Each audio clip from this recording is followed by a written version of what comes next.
Do not tell me what is great or how great gets made. Tell me renown has no split hoof. Madness is privacy past its expiry date. Tell me how the world can cripple what should have been great in its way. How form is the coward's defense against color, beauty a roost. Tell me how to bend lack into a merit of language, a church and beans lingo woven on cerural looms. Don't show me how to growl and eat coached eggs.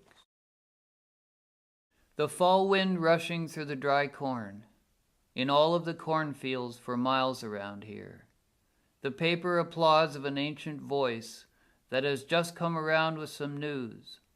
The roll-your-own salvos of the wind in the corn, a standing ovation surrounding each farmhouse.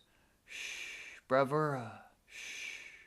The vaudeville preen of articulation, then silence's rotten potato smell breathed in. What was wrong with me back then must have been obvious and boring, but I couldn't see it any better than I can see what's wrong with me now. I remember I was going to write a long poem called What's Wrong With Me? And there was one about Nazim Hikmet looking out through prison bars at a starving mule in the moonlight. Something about how he couldn't name either the moon or the mule. I forget that my rural anecdote poems and jokes were printed in those little Gesundheit magazines, while my cross-wired life-changers died on the table, were revised and died on the table again and again. I crawled forward, tinkering with my disfigured dead and throwing the little square ones in the mail. I spent one whole Sunday smashing empties with a length of pipe while the phone rang. At bottom, I drank with a green-faced ogre. Bus depot, 2 a.m., Victoria, early 80s. Here was a tale I could yodel to a point, but no hole into the catacombs of the plosives. Instead, I went fetal at the base of a tourist totem pole, praying clay is the word and clay is the flesh, but let clay waver and spout and grant my wishes, pleading to have my runaway organs disinterred. The dog-eat-dog boin of the kidneys, the bicycle tube repair kit of the alveoli, the garlic clove arrowhead fruits of the heart, the Lorca prune of the prostate. With these wet antique alphabet blocks, I sank to my dreaded childhood landscape that wants to look like this world but can't. To see me far out on the beach at low tide, a speck, or trudging head down, reproved by cinders, stooping between the rusted rails and the ghost towns, you'd have thought I'd lost something and been half right, lost it while holding it and found it as something else many times. I kept telling that shapeshifter admit, omit me.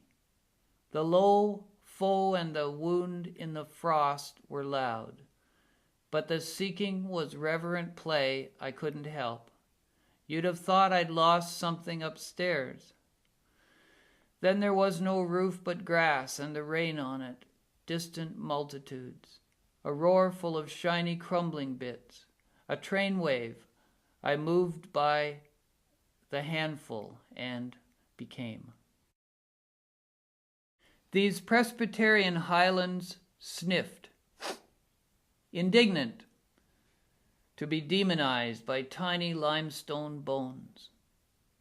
The pouting shadow of a fresh hole might blaspheme, twist a perfectly graceful egg-gathering hand to a gnarled gizzard, only good for hanging a toy purse on each Sunday, a tissue back of a clasp. I saw Byron Lambert in the school furnace room take off his overalls and put on a beard over his beard.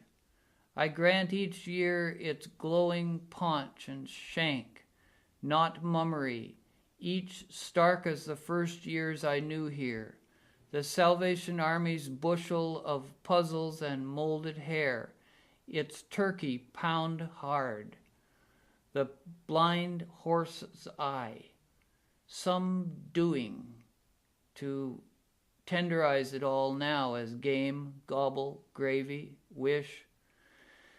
Get away from me with that CBC pander mulch frippery. The fossils in the stone piles are talking to me their chalk. There is a library of strangers in Dublin, Krakow, Iqaluit, Constantinople, Petticoat Junction. I have borrowed 2 silences from The Best Sleep of My Life and Light Moving in a Stan Brakhage film. Far away at home at last, I could not be reached, breached, or dissuaded. I slept forever and took forever to wake up, and when I did, there goes your mime teacher all in white. Light was archaeologizing a patchwork quilt on a bed, dusting each snag as if there were no budget constraints. The approach of the children and the long-eared goat was a Latin declension enacted. There is a library of strangers in Dublin, the Troy Warrens of its archives boustrophodonic. Silence stoops to eyeball each shard and tag it. Light tests its white hands against walls in the air. Distracted indifference from the old goat and the children.